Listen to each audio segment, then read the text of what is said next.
Bienvenue à nouveau sur notre chaîne. Avant de plonger dans l'incroyable monde de l'anime, je vous invite à vous abonner à notre chaîne. Année résumé, ça sera un grand soutien pour nous pour vous donner la meilleure expérience des récaps. Aujourd'hui, on découvre ensemble la série qui commence par montrer un jeune garçon nommé Otsukayu qui se promène dans une ville très fréquentée, réfléchit à la philosophie de la vie et de l'existence et se demande s'il peut ressentir le corps d'une autre personne et contrôler ses pouvoirs juste en pensant comme lui. Plus tard, nous apprenons que Yo est capable de posséder le corps d'une autre personne alors que son propre corps perd conscience. Ce pouvoir spécial ne fonctionne que sur les personnes qu'il peut voir. Il a donc l'habitude de tirer profit de certaines situations en faisant en sorte que les gens se battent entre eux pour le plaisir et même plus, il manipule les meilleurs élèves de sa classe pour lire leurs réponses et obtenir les meilleures notes aux examens scolaires. Grâce à ses capacités, il a été admis dans son lycée préféré et il est maintenant connu comme le gars avec les meilleures notes et le prince charmant des étudiantes. Maintenant, le garçon réussit à créer un scénario très dangereux dans les 5 secondes libres qu'il a. Tout cela afin de rencontrer son crush, la star du lycée, Yumi.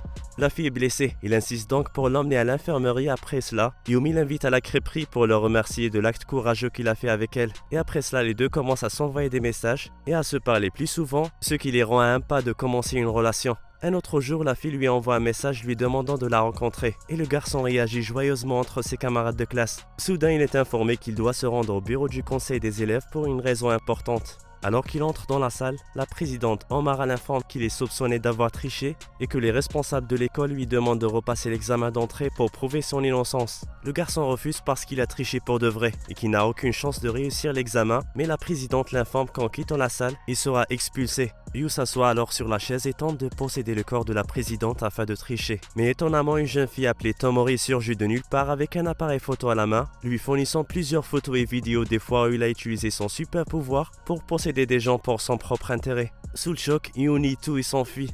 Un autre étudiant appelé Jirjiro Takajo le suit à une vitesse incroyable et parvient à le rattraper. La fille à la caméra arrive pour se présenter. Il s'avère qu'ils sont des élèves d'un autre lycée nommé Star Ocean Academy. Sa particularité est d'être une école qui fréquente des personnes au pouvoir extraordinaire, comme elle qui a la capacité de devenir invisible, et elle le démontre en le battant sans lui laisser une chance de la voir. Il lui ordonne maintenant de commencer à fréquenter leur école Star Ocean Academy pour protéger ses pouvoirs. De retour à la maison, sa sœur Ayumi l'accueille en lui annonçant qu'elle a obtenu des bourses d'études pour le collège et le lycée de la Star Ocean Academy, ce qui lui fait penser aux paroles de Tomori. Le lendemain, ils transfèrent tous leurs bagages dans la nouvelle chambre et après cela, Yu rencontre sa petite amie pour s'excuser de ce qui s'est passé la veille. Et il lui explique la nouvelle situation et qu'il est transféré dans un autre lycée qui est situé loin de celui-ci et qu'il sera impossible pour eux de se rencontrer. La jeune fille sans aucune hésitation refuse toute forme de relation entre eux et le largue immédiatement, le laissant sous le choc. De retour à la nouvelle chambre, Tomori donne un coup de main à Ayumi pour déplacer ses affaires et lui remonte le moral avec quelques tours.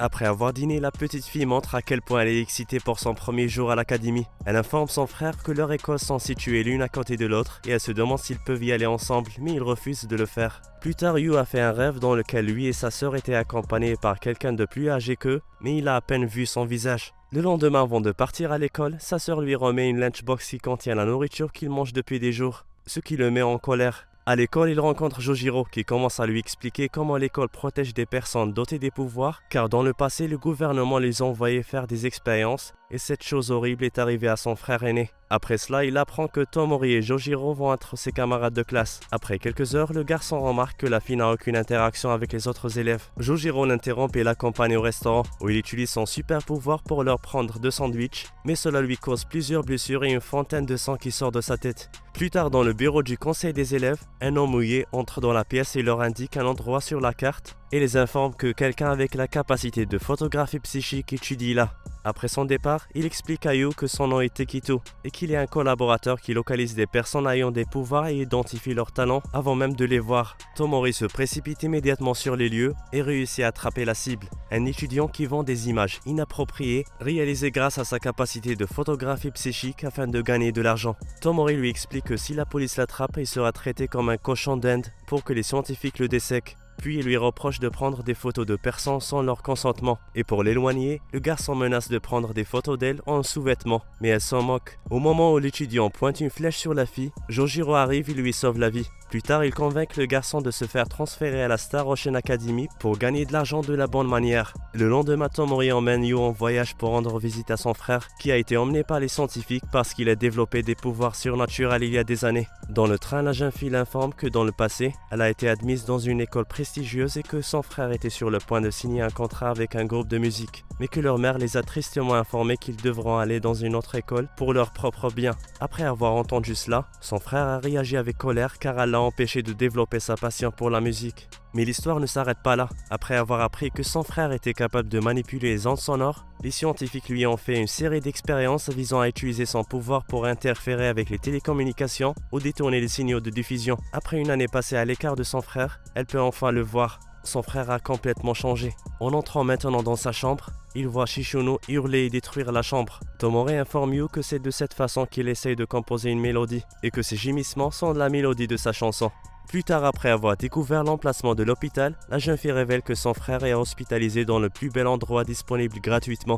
De retour à la maison, Yu réalise qu'il doit faire attention à utiliser ses pouvoirs pour éviter de créer des problèmes à sa sœur afin qu'elle ne finisse pas comme Tomori. Le lendemain, la petite fille prépare le déjeuner pour son frère, mais il le refuse car tous les autres élèves vont à la cafétéria pour déjeuner. En classe, Jujiro remarque que Yu a l'air déprimé. Il essaye donc de lui remonter le moral en se rendant à la cafétéria pour goûter un plat très particulier. Lorsque la cloche sonne, Jujiro se précipite pour obtenir 2 assiettes de ce plat spécial avant la fin de stock, mais comme d'habitude il se blesse. Plus tard, le collaborateur montre une autre localisation d'un élève qui a 2 talents différents. Le trio Tomori, Jujiro et Yu décident de commencer leur enquête pour trouver la personne ciblée. Pendant leur travail, ils remarquent un homme étrange qui les regarde et après l'avoir attrapé et battu, il révèle qu'on lui a ordonné d'attraper Nishimori Yusa, une célèbre idole et qu'elle est probablement la même personne que le trio recherche. Après cela, il rencontre le garçon aux cheveux rouges qui travaille comme l'accompagnateur de l'idole.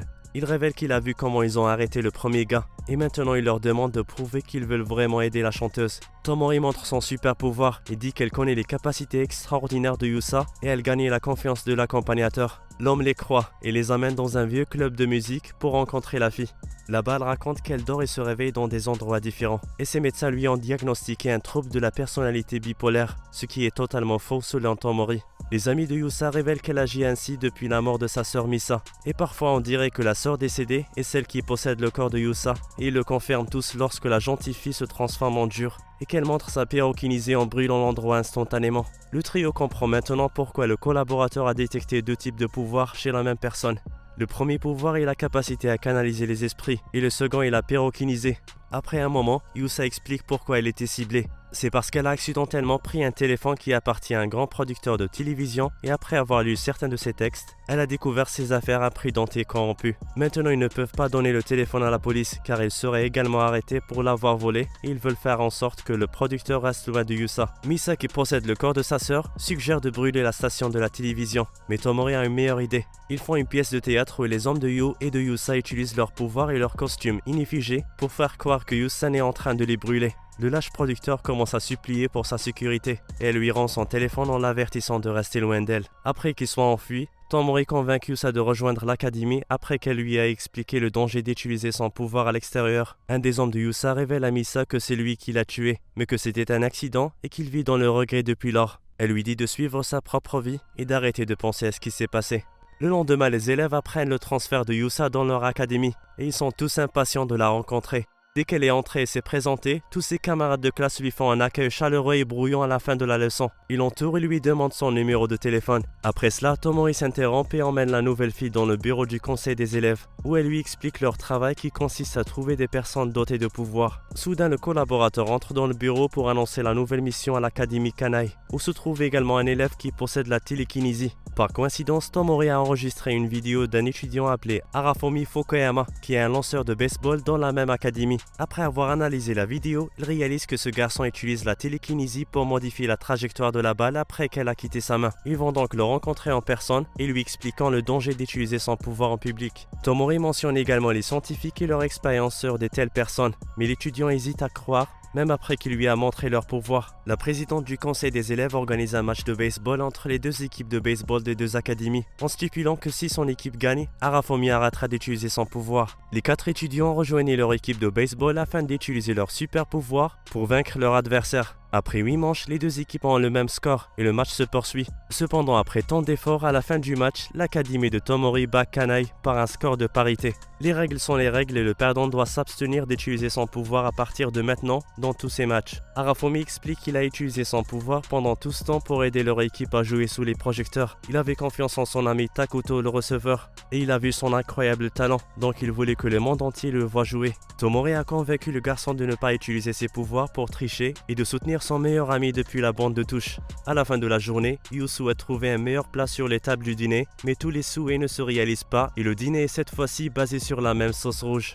Le lendemain, même bruit dans l'école et les étudiants sont toujours aussi fascinés par Yusa. Quand soudain un groupe de femmes entre dans la salle et emmène Tomori avec elle. C'était tellement suspect et quand Yu a remarqué la caméra sur la table, il a décidé de les suivre jusqu'à ce qu'elle atteigne un endroit éloigné où les filles entourent la présidente et commencent à la frapper. Mais elle ne fait rien et souffre en silence. Yu hésite avant de faire un geste car il n'a pas compris l'affaire. Puis il se rapproche d'elle mais elle ne partage rien. Dans le bureau du conseil des élèves, les deux autres sont choqués de la voir dans cette situation. Et Misa commence à planifier sa vengeance, alors Tomori lui demande de se calmer. Soudain, le collaborateur entre dans la pièce et leur donne leur prochaine mission, trouver un étudiant ayant des capacités de lévitation. Avant de sauter sur ce nouvel étudiant ciblé, nous sommes sûrs que Tomori cache des secrets sur son passé et que les prochaines missions réservent beaucoup de surprises et que les personnes ayant un tel potentiel se feront attraper tôt ou tard par les scientifiques. Tous les étudiants sont sur le point de commencer leur enquête pour trouver un nouvel étudiant avec un super pouvoir. Le nouvel étudiant est quelqu'un qui passe des heures dans les montagnes à pratiquer son pouvoir. Alors Tomori propose un plan pour attirer l'étudiant en campant dans les montagnes. Avant de partir, ils se rendent au supermarché pour acheter des provisions et tout ce dont ils ont besoin pour leur long voyage. Pendant qu'ils font les courses, Tomori parle à Yu de son plan pour leurrer la personne qu'il recherche. En faisant un barbecue, la fumée exposera leur emplacement et l'étudiant viendra vérifier. Comme prévu après avoir monté les tentes, ils font griller les légumes, le maïs et la viande dans les montagnes tout en profitant de la beauté de la nature. Les garçons passent leur temps à jouer à des jeux, mais Tomori s'éloigne. Quelques minutes plus tard, Yu la suit dans les bois, où elle écoute une chanson de son frère. Elle donne à Yu ses écouteurs d'une certaine façon. Cette musique fait que le garçon se sent isolé dans un espace vert et vide.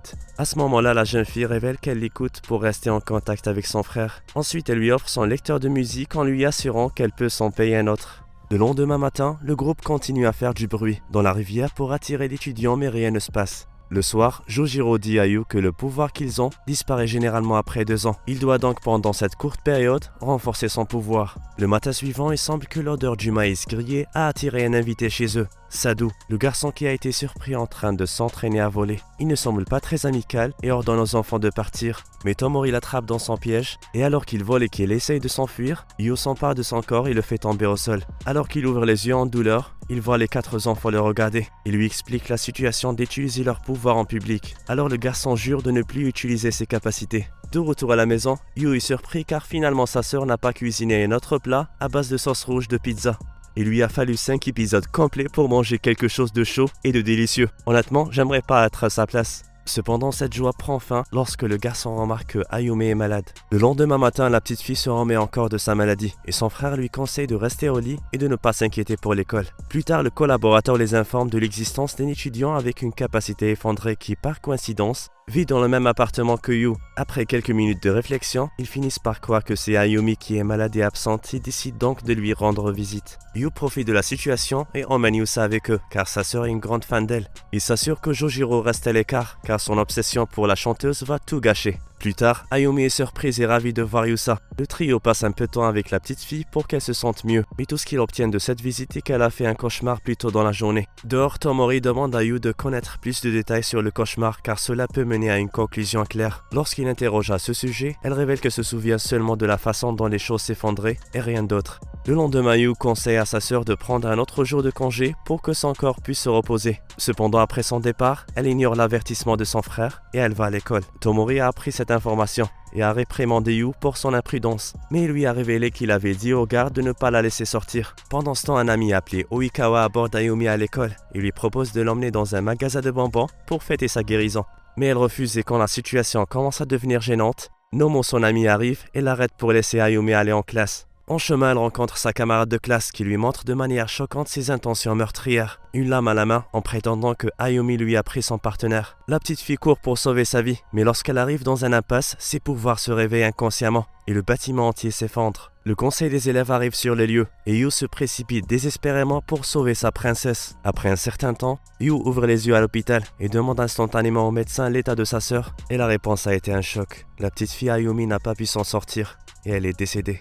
Après cet incident, Yu commence à ignorer son environnement et après avoir assisté à l'enterrement de Ayumi, il s'enferme dans son appartement, refusant toutes sortes de contacts avec les gens. Se coupant du monde extérieur, et la seule chose qu'il fait est de regarder la télévision en mangeant des nouilles. Yusa et Jojiro se sont rendus à son appartement, alors Misa possède le corps de sa sœur et ordonne à son ami d'utiliser son pouvoir pour briser la porte, mais il révèle qu'il peut à peine briser les fenêtres. Après cela, il part déçu. Yumi, son ancien crush, vient également lui parler, afin de l'aider comme il l'a aidé dans le passé. Lorsqu'elle entre dans la pièce, elle est choquée par le désordre et le nombre de gobelets de nouilles éparpillés sur le sol.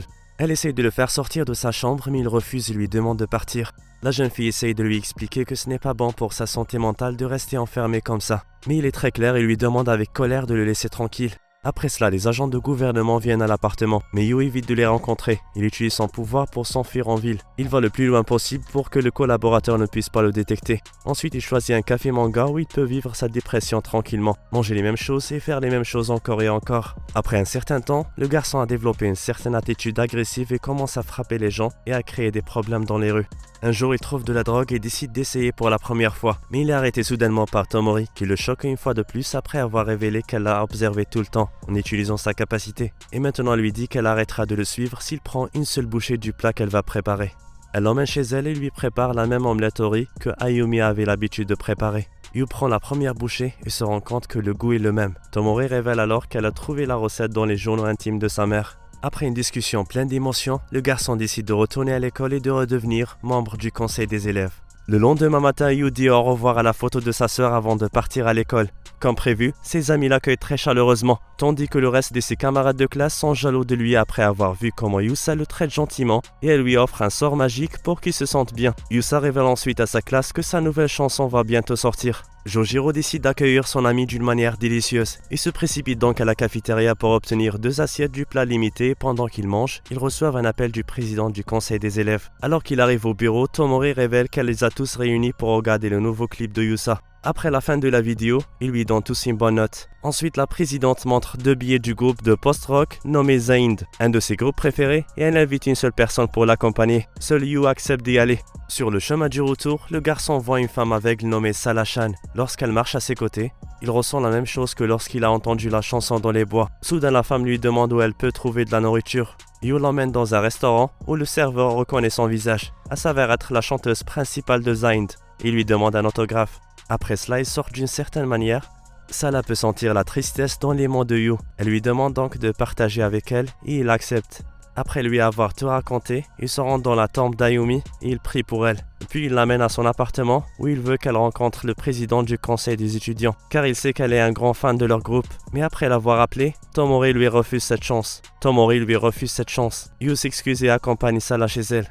Plus tard dans la nuit, il rappelle Tomori et lui dit qu'il veut que son frère rencontre Sala, car il était un grand fan d'elle dans le passé. Et qu'en rencontrant la chanteuse, il pourrait revenir à la réalité.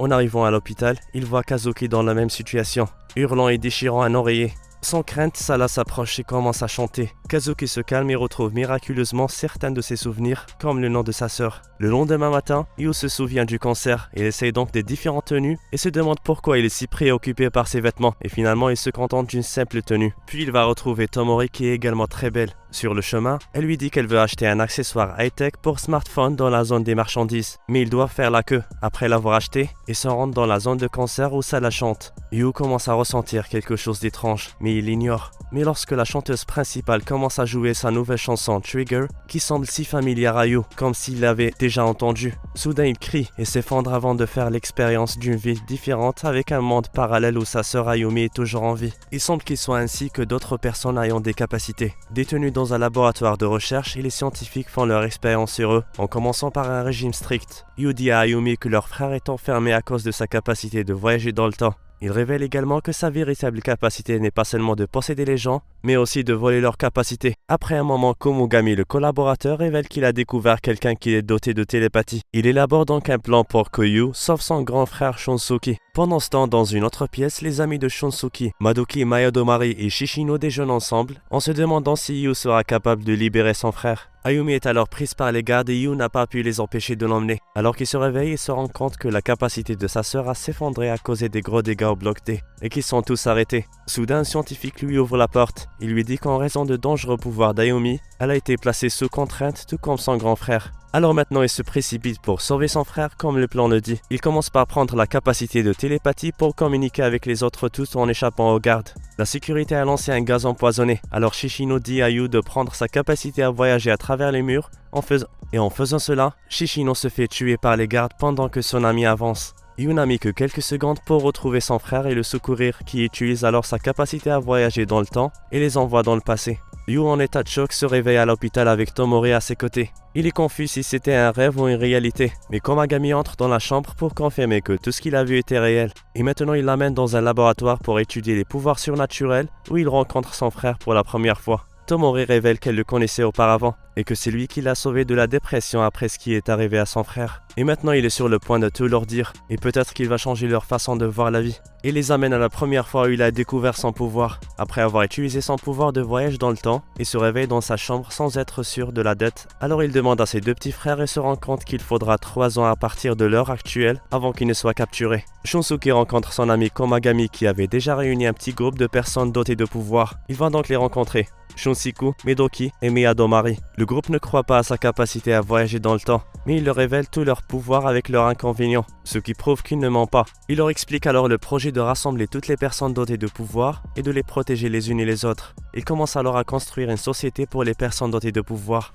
Mais ce n'est qu'une bande d'enfants, ils ne sont pas aussi forts que les scientifiques du gouvernement. Les enfants ont donc décidé de trouver une solution pour se protéger mutuellement. Shunsuke, après avoir utilisé sa capacité plusieurs fois, a remarqué que sa vision a détérioré à chaque fois qu'il utilisait son pouvoir. Le garçon a décidé de voyager dans le temps et de collecter les données de courses de chevaux et de loterie afin d'obtenir une quantité massive de richesses. Et cela a pris plusieurs boucles à réaliser, ce qui signifie que sa vision a progressivement empiré. Après tout, ils se sont retrouvés dans une course avec les scientifiques qui ont réussi à trouver d'autres porteurs de capacités. Alors le garçon a décidé de trouver une école pour aider les porteurs de capacités puisque leur pouvoir disparaît après la puberté. Après avoir créé l'école, le grand frère a perdu la vue. Puis il a demandé à ses amis d'effacer tous les souvenirs que ses frères et sœurs ont de lui. De retour au présent, Yu demande à son frère de l'aider à sauver Ayumi en utilisant sa capacité de voyage dans le temps, mais Shunsuke ne peut pas utiliser sa capacité car il est totalement aveugle. Cependant, il demande à Yu d'utiliser sa capacité de pillage pour voler sa capacité de voyager dans le temps et aller dans le passé afin de sauver Ayumi. En effet, Yu prend la capacité de voyage dans le temps jusqu'au jour où le collaborateur a découvert une personne ayant la capacité d'effondrement. Il informe le conseil qu'il s'agit de sa sœur, la détonatrice de ce pouvoir. Plus tard dans la nuit, il explique à Tomori que dans le futur, Ayumi va mourir et qu'ils doivent donc la protéger. Et juste après, il voit sa sœur et lui enlève sa capacité d'effondrement. Ensuite, le conseil des élèves se rend à l'école d'Ayumi pour la protéger de la fille qui voulait la tuer. Jojiro est déguisé et se fait attraper, tandis que Yusa et Tomori sont entourés par d'autres élèves, mais Yu se cache dans un casier où Ayumi était poursuivie par la fille avec le couteau. Alors qu'elle était sur le point de la poignarder, Yu intervient et sauve sa petite princesse, et tout s'est arrangé. J'espère que cette vidéo vous a plu. On vous laisse deviner le nom de l'anime dans la section des commentaires, et à la prochaine fois avec une autre vidéo. Au revoir.